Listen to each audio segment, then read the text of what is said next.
Well, I mean, just in a general sense, I mean, I'm not trying to be biased or anything, but I feel like BTS's music is like really easy to listen to in the way that it's like, I mean, they go from like different genres. No, well, it's K-pop music, but like the topics are different. It's like it may go like from a really like cool type of music to like a really chill type of music. So it's like again, like everyone can hear and listen to it. So, but I mean, the world right now, as it is, you guys mentioned it earlier. It's we're like connected in a way that we've never been before, and I feel like especially right now trends are like huge. So like if one of your friends tells you about like, oh look, this new K-pop group BTS is like so good, then like you start listening to it too, and then with like all the different types of music that they produce, it's like, oh, they're also amazing, and then that message get passed on forward and forward and forward. And it's just like at that point it's just like a chain reaction. Quick two comment.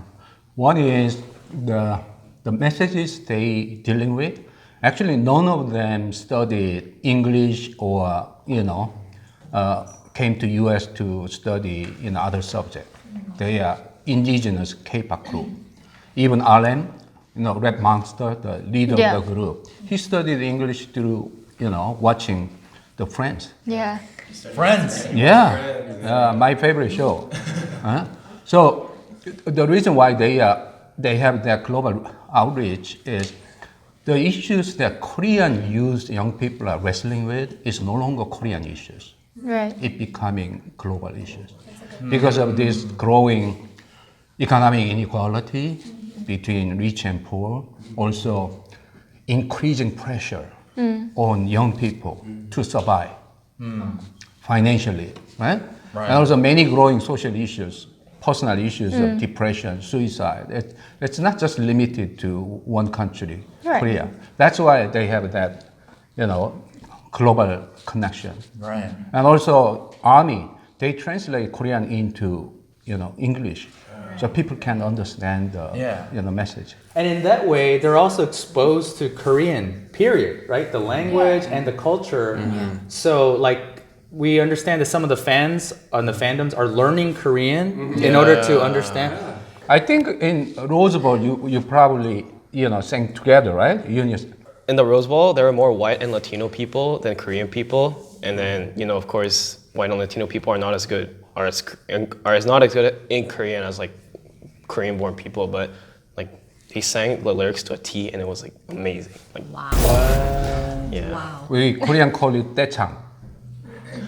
Group, singing one song together. Right. Yeah. Right. Okay, you know how certain countries, if you studied like ancient literature, like they would conquer other countries through like military might and force, right? And America is kind of known for that. They would go in. But this little peninsula in Korea, Even half of that peninsula. no, that's right. I'm sorry. Yeah, half of that peninsula.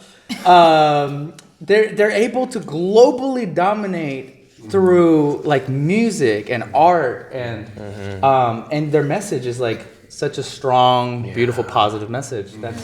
That's like Korea's way of like impacting the world and sharing. Korean power. Yeah.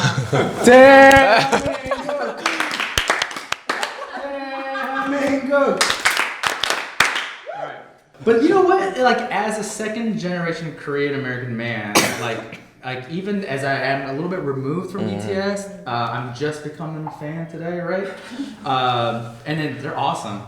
My bad, right? But it makes me feel really, really proud.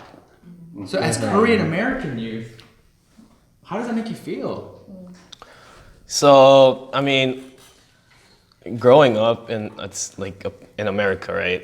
I mean, I was born in Mexico, so I grew up in Mexico. So it's like kind of a similar experience, but it's maybe a little bit different here and there. But I mean, like I'm pretty sure like you guys may have had the same experiences. Like you were made fun of because of your eyes, what you eat.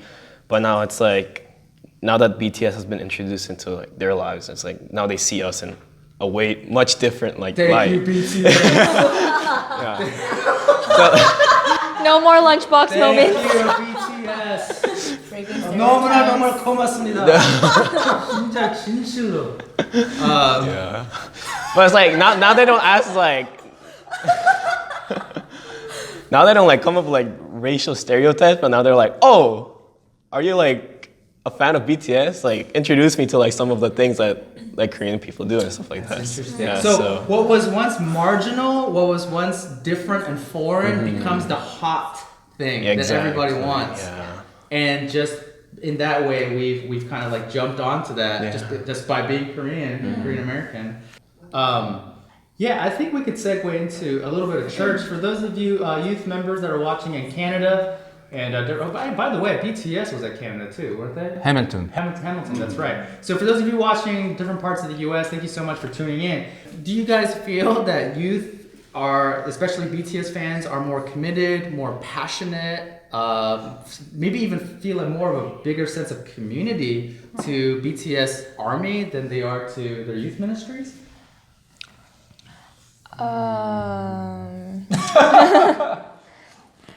Well, okay, so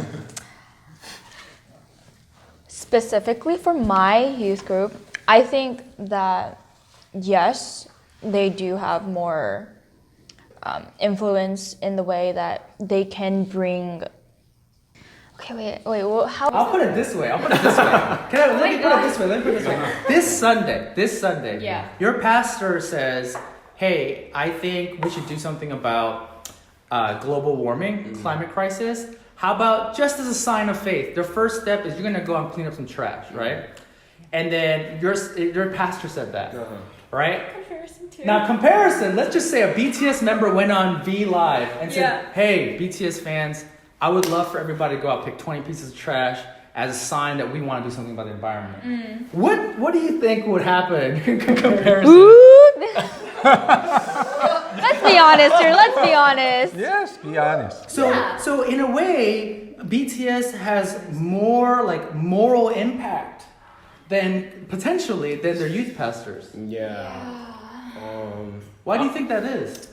Well, besides the fact that they're really famous, but I'm trying to get at like there's a connection there. These teams really mean like I respect and honor this group, and I want to do something good for this world because of this group.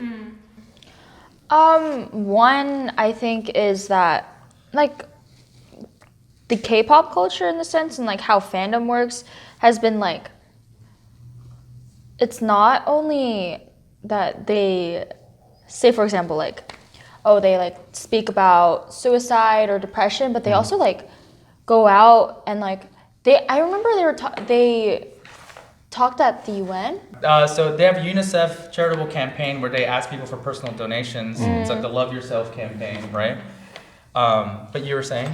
It's just like for church, I think we're all in the same situation of where we're trying to discover our faith and that. But for BTS and like the fandom, it's like someone put it in this way of where there's a BTS group.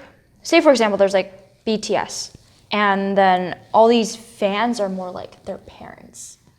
I don't know if that sort of makes sense or anything, but it's just like Tell us more about I want to support this group because, like you said, how your parents were thinking, like, oh, they're like my they're like my son.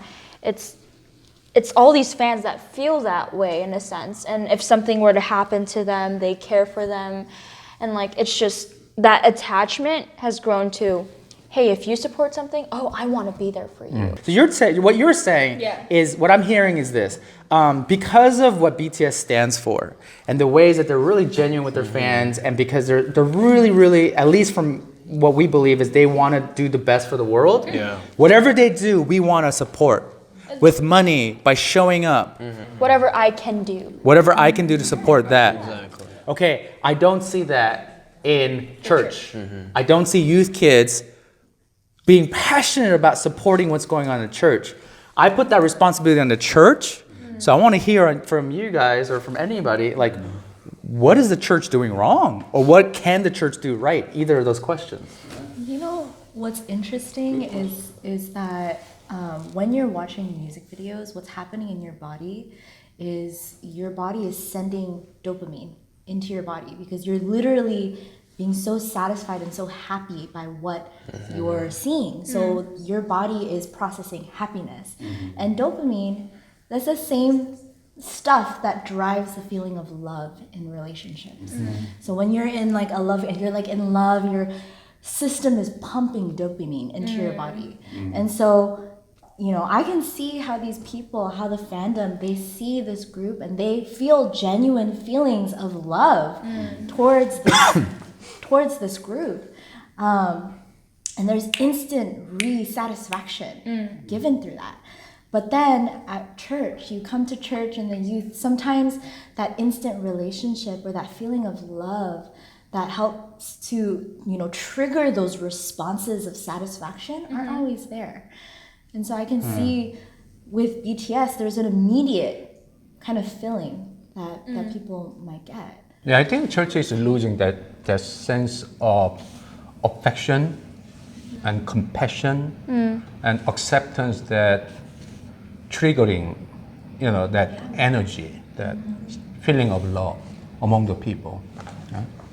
And the idea of, think about fandom and kingdom, you understand, or Christendom. So in a way, the culture shaping power is now moving outside the church. And Christian churches are losing that ability to attracting people to its message. Right? It's not that God doesn't have that power, but a church who representing, embodying God's spirit is increasingly losing that ability of affection, compassion, acceptance, and even, you know, the excitement about the cause of the, you know, God's kingdom. Yeah.